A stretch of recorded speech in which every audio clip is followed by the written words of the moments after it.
नमस्कार दोस्तों, agri with Anil online classes में आपका हार्दिक स्वागत है। मैं अनिल कुमार।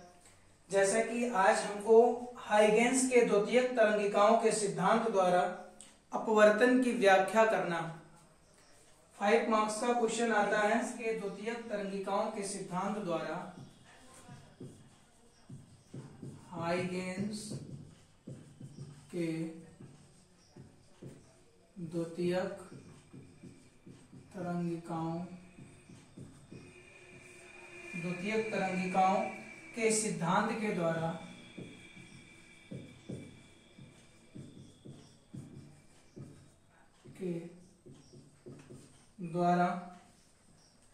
अपवर्तन की व्याख्या करना। अपवर्तन की व्याख्या 5 मार्क्स का करना। ये लॉन्ग क्वेश्चन आता है और 5 मार्क्स का आता है। तो अपवर्तन के नियम के अकॉर्डिंग हम क्या करते हैं कि माना एक m डैश, ये एक माध्यम मान लेते हैं। m डैश एक अपवर्तक पृष्ठ है जिसके माध्यमों को अलग अलग दिखाया गया। अपवर्तक पृष्ठ, इसका अपवर्तनांक n1 तथा इधर का अपवर्तनांक n2। यदि प्रथम इसके माध्यम की बात करते हैं तो विरल माध्यम 1, इसको मान लेते हैं सघन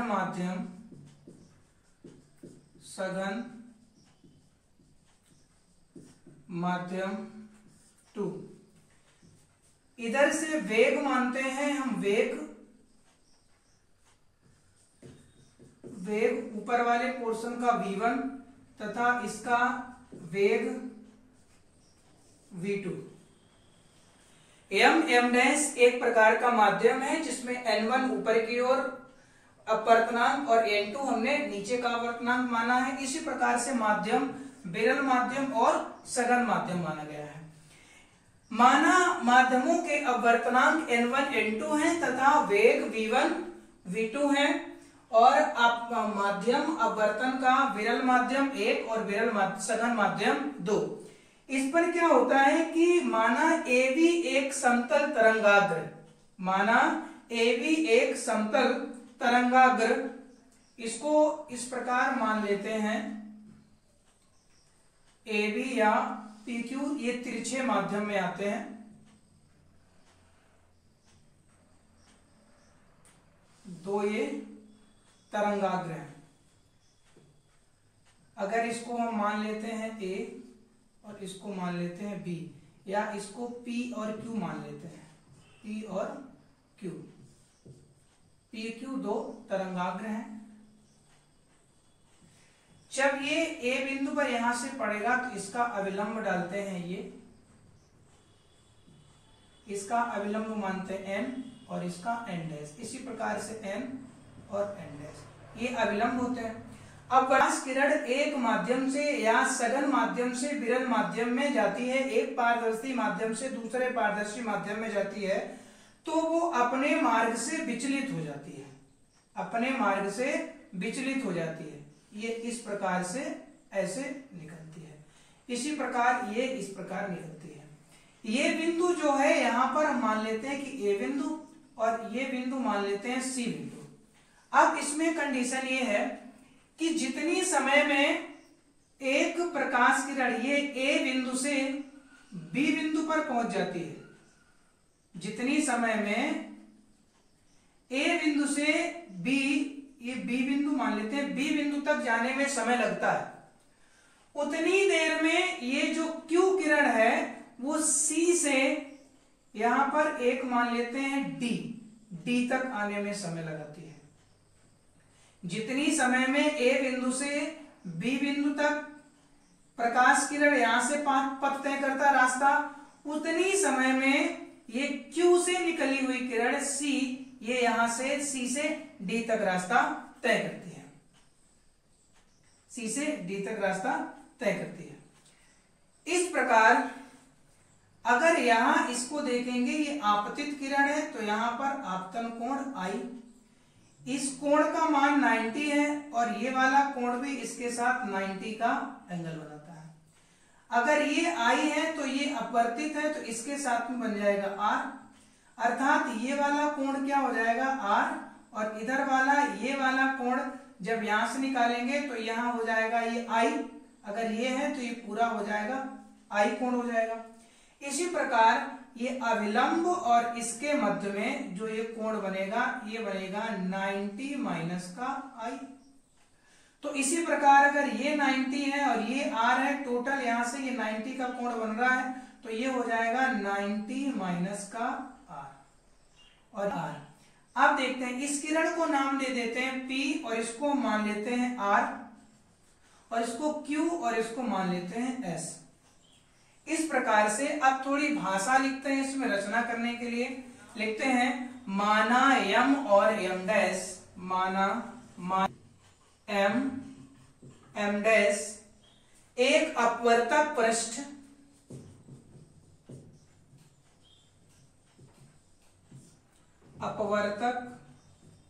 पृष्ठ दो माध्यमों को अलग करता है।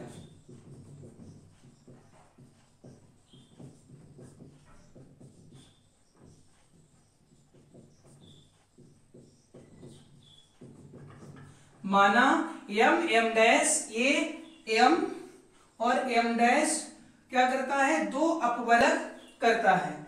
माना माध्यमों के अपवर्तनांक, माना माध्यमों के अपवर्तनांक n1 व n2 है। माध्यमों के अपवर्तनांक क्या है, n1 व n2 है। व v2 प्रकाश के वेग को निरूपित करते हैं, प्रकाश के वेग को निरूपित करते हैं। तो हमने क्या देखा कि m और m डैश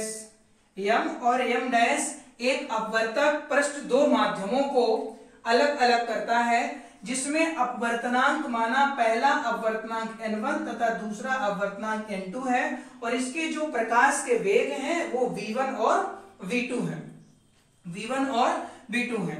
माना AB एक समतल तरंगाग्र, या इसको मान सकते हैं PQ, माना PQ एक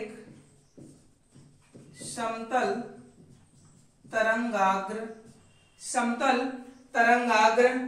m डैश पर A और C बिंदु पर आपतित होता है, अतः आपतित होता है। किसी क्षण B बिंदु, ये जो B बिंदु है वो C तक पहुंचने के लिए, B को C तक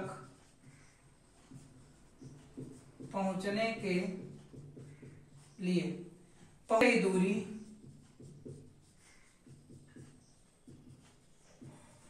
चली गई दूरी, तो दूरी होती है चाल गुणे समय, चाल गुणे समय। अब देखो फिर से एक बार देखते हैं, मैंने क्या कहा कि माना m और m डैश का एक परावर्तक अपवर्तक पृष्ठ है जो दो माध्यमों को अलग अलग करता है, जिसमें अपवर्तनांक n1 तथा n2 है, और प्रकाशिक जो वेग है v1 व v2 है, प्रकाशिक वेग v1 व v2 है। माना PQ एक समतल तरंगाग्र, जो P और Q समतल तरंगाग्र हैं, वो m डैश पर पड़ते हैं और A तथा C बिंदु पर आपतित होता है। m और m डैश A तथा C बिंदु पर आपतित होता है। अतः किसी क्षण B बिंदु को किसी से सी तक, किसी क्षण बी से सी तक पहुंचने के लिए चली गई दूरी बराबर क्या हो जाएगा, चाल गुणे समय। तो चाल हम देखते हैं कि चाल हमारा ऊपर का बेस में अब वर्तमान का पार्ट माना v1, तो ये हो गया v1 और समय t, तो vc बराबर v1 t। vc अतः जितने समय में b c तक पहुंचता है, b c तक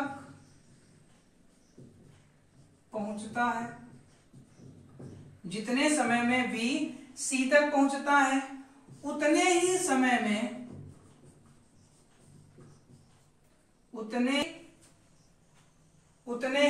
में a d तक पहुंचता है, d तक पहुंचता है। क्या बताया कि जितने समय में b पहुंचता है c तक उतने ही समय में a पहुंचता है d तक, अर्थात ये दूरियां आपस में कैसे हो जाएंगी, बराबर, दोनों एक ही समय पहुंचते हैं, अर्थात जितने समय में b c तक पहुंचता है उतने समय में a पहुंचता है d तक, अर्थात a से d तक चली गई दूरी, अर्थात a से d तक चली गई दूरी समय से, तो चाल a और d, तो ये हो जाएगा AD। अब AD बराबर क्या हो जाएगा, चाल नीचे के माध्यम में जा रहा है, तो इसकी हमने क्या मानी V2, तो V2T, उतने समय में कितना हो जाएगा, V2T हो जाएगा। अतः त्रिभुज ABC में, ऊपर का त्रिभुज ABC में साइन बराबर बटे में कर्ण, शॉर्ट में लिख सकते हैं लंब बटे में कर्ण, मतलब अब देखो इसमें लंब क्या होगा, इसके साथ जो ये 90 डिग्री का कोण बना रहा, तो BC हो जाएगा लंब, ये हो गया BC। जबकि यदि बात करते हैं कर्ण, तो इसके अकॉर्डिंग कर्ण कौन सा हो जाएगा, ये वाली भुजा, ये आधार हो जाएगी कोण के साथ में, ये आ जाएगी AC क्या हो जाएगी, कर्ण AC। ये कोण क्या है, इसका हम निकाल लें इस वाले त्रिभुज में, तो ये साइन है, तो अर्थात यहाँ पर साइन I बराबर में BC बटे में AC, तो इसमें हो जाएगा साइन I बराबर में, अब BC, तो VC को हम लिखते हैं क्या, VC का मान कितना दिया गया है, इसमें लिखा था BC जाने में, तो दिया गया था BC का मान ऊपर वाले में था, तो BIT, और AC का मान क्या हो जाएगा, AC का मान AC लग रहा है, इसको समीकरण डाल दीजिए 1। मैंने क्या लिखा कि जितने समय में B C तक जाती है उतने समय में A D तक जाती है, अर्थात AD तक चली गई दूरी क्या हो जाएगा, तो AD तक चली गई दूरी आपकी हो जाएगी V2 और T, क्या हो जाएगी V2T। अतः त्रिभुज ABC में साइन I बराबर, तो साइन I बराबर हो जाएगा, जो आपका हो जाएगा कितना, कर्ण हो जाएगा ये AC, तो AC का मान यहाँ पता नहीं है, तो हमने यहाँ AC समीकरण नंबर डाल दिया 2। इसी प्रकार त्रिभुज ADC में, अब ADC देखिए A और D और C, ये 90 है, तो ये कोण कितना है R, तो इसमें यदि निकालेंगे साइन R, तो साइन R इसमें भी हो जाएगा आपका लंब बटे में कर्ण, तो लंब इसके अकॉर्डिंग क्या हो जाएगा, AD, क्या हो जाएगा AD, और कर्ण क्या हो जाएगा, कर्ण हो जाएगा AC, कर्ण हो जाएगा AC, ये आपका कर्ण हो जाएगा क्योंकि इसके साथ में ये है, तो AD हो जाएगा लंब, ये आधार हो जाएगा, ऊपर वाला ये कर्ण हो जाएगा AC। अब देखो इसमें साइन के अब इसमें लगा सकते हैं, जबकि साइन R बराबर AD की वैल्यू कितनी है, तो AD यदि देखते हैं तो AD बराबर अभी हमने निकाला था, क्या निकाला था, V2T बटे में AC। समीकरण नंबर इसको डाल देते हैं, समीकरण 1 और समीकरण 2 से, समीकरण 1 व समीकरण 2 से, समीकरण तो ये लिख देंगे साइन I बटे में साइन R बराबर में आ जाएगा ये VIT बटे में AC, और ये हो जाएगा V2T बटे में AC, D2T बटे में AC। अब देखो इसका जब गुणा करेंगे तो AC से AC कट जाएगा, ये आपका बचेगा साइन I बटे में साइन R बराबर में हो जाएगा आपका V1 और T से T काट दें तो ये बच जाएगा आपका V1 बटे में V2। क्या बच जाएगा? V1 बटे में V2। जबकि n बराबर में होता है C अपॉन V। n बराबर में क्या होता है? अपवर्तनांक। n बराबर में प्रकाशिक चाल बटे में पदार्थ का निकालें तो V का मान हो जाएगा C बटे में n। क्या हो जाएगा? C बटे में n। अगर ये C बटे में n है तो अगर हम यहाँ से V1 निकालें तो V1 बराबर हो जाएगा C बटे में N1 और यदि V2 निकालेंगे तो V2 हो जाएगा C बटे में N2। क्या हो जाएगा? V2 बराबर C बटे में N2। तो इसकी जगह हम लिख सकते हैं साइन I बटे में साइन R बराबर में ये लिख सकते हैं C N1 बटे में C N2। C से C खत्म। अभी कितना हो जाएगा? अगर इसको यहां से देखें तो यहां से आपका बचेगा कितना? साइन I बटे में साइन R बराबर में आपका बचेगा, ये अब ऊपर चला जाएगा और ये आ जाएगा नीचे, पक्षांतर हो जाएगा तो N2 बटे में N1। क्या हो जाएगा? N2 बटे में N1। इसी को हम लिखते हैं साइन, अतः इसको लिख सकते हैं कि साइन I बटे में साइन R बराबर में आपका हो जाएगा N1 N2 एक के अपवर्तनांक का नियम या स्नेल का नियम कहते हैं।